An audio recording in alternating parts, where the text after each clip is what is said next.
আসসালামু আলাইকুম ভিউয়ার্স।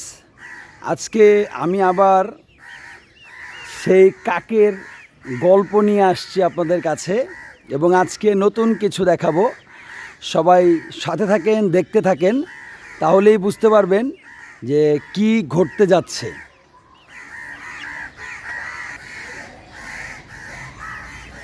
তো আমি শুরু করতে যাচ্ছি।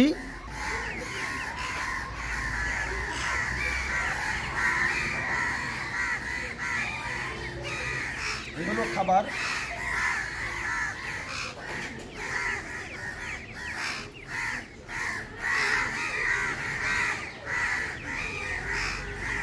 আপনারা দেখতে পাচ্ছেন কাকগুলো কি করতেছে, আমার ঠোকর দেওয়ার চেষ্টা করতেছে কাকগুলো।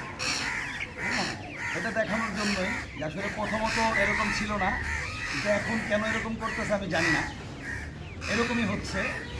কাকগুলোকে আমি এতদিন কাকের বাচ্চারা খাওয়াইছি, লাইলা পাইলা বড় করছি, যে মোটামুটি মাশাআল্লাহ বড় হয়েছে, এখন উঠতে পারে বা উঠবে, দু এক দিনের ভিতরে উঠতে পারবে। কিন্তু এখন কাকগুলো, বড় কাকগুলো কেন যেন এতদিন আমার সাথে কিছুই করে নাই, ঠোকর দেয় নাই, শুধু দূর থেকে কাকা করছে, কিন্তু আজকে কেন যেন ওরা খিলতা গেছে।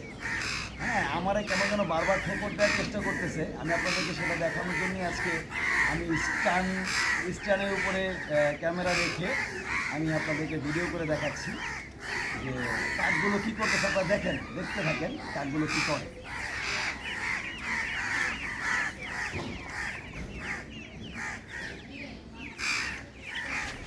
আমি কিন্তু কাকের বাচ্চাকে খাওয়ানোর জন্য আসছি, যে আমি কাকের বাচ্চাগুলোকে এখন খাবার দিব, ওরা খাবে, কিন্তু বড় বড় কাকগুলো কিন্তু আমাকে অ্যাটাক করতেছে বারবার।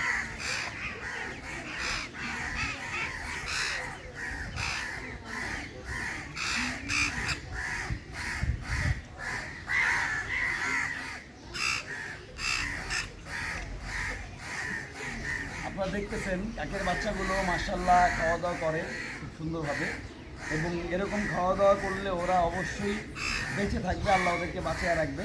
এবং ওরা মোটামুটি আলহামদুলিল্লাহ, যে পশম ছিল না গায়ে, এখন পশম হয়েছে, এবং আমাকে দেখলে খুব আন্তরিকভাবে ওরা হা করে খাওয়ার জন্য।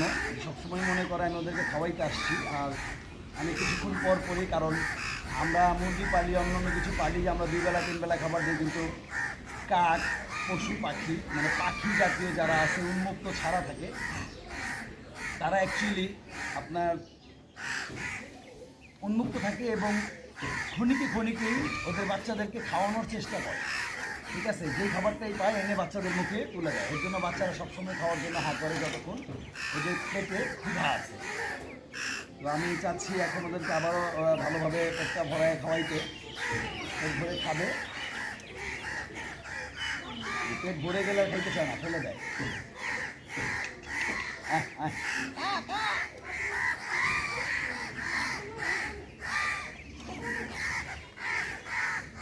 বড় কাকগুলো কিন্তু খুব চেষ্টা করতেছে আমাকে অ্যাটাক করার জন্য, পারতেছে না, সাহস করতে পারতেছে না হয়তো, বা অ্যাটাক করতে চাচ্ছে কিন্তু হয়ে উঠতেছে না। কা কা কা কা কা কা কা কা কা।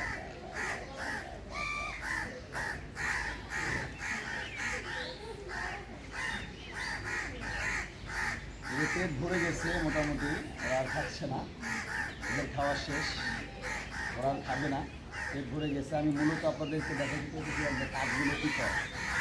এতদিন কিছুই করে নাই, কিন্তু আজকে সকাল থেকে খুব উৎপাত চালাইতেছে। আমি বেরোতে পারি না, আমার বাচ্চারা বেরোতে পারে না, কেউই বেরোতে পারে না। ওরা ঠিক এরকমভাবে আমাদেরকে অ্যাটাক করতেছে যে আমরা যাতে বাইরে না বেরোতে পারি, এরকম একটা পরিস্থিতি। ওরা খুব ক্ষিপ্ত, ওরা খুবই ক্ষিপ্ত হয়ে গেছে আমাদের উপরে। তো এর কারণ আমি বুঝতে পারতেছি না কেন, তবে একটা বিষয় আমার কাছে মনে হচ্ছে যে ওদের যে বাসাটা ছিল তাল গাছের উপরে, সেটা আমি আপনাদেরকে এখন দেখাবো।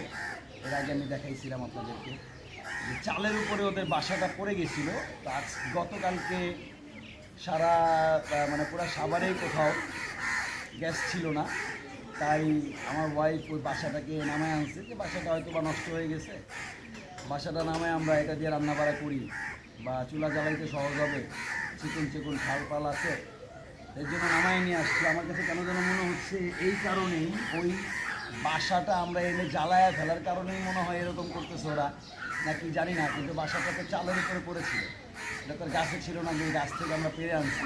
যাই হোক, ওরা বোবা জানোয়ার, বোঝে না।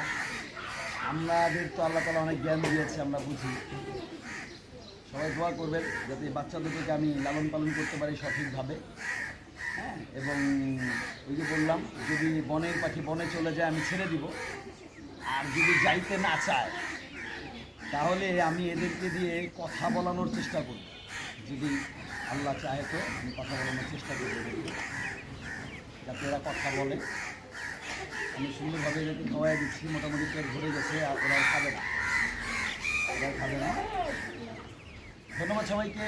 আসসালামু আলাইকুম রহমতুল্লাহ। সবাই ভিডিওটা লাইক কমেন্ট শেয়ার করে দিবেন। আল্লাহ হাফিজ।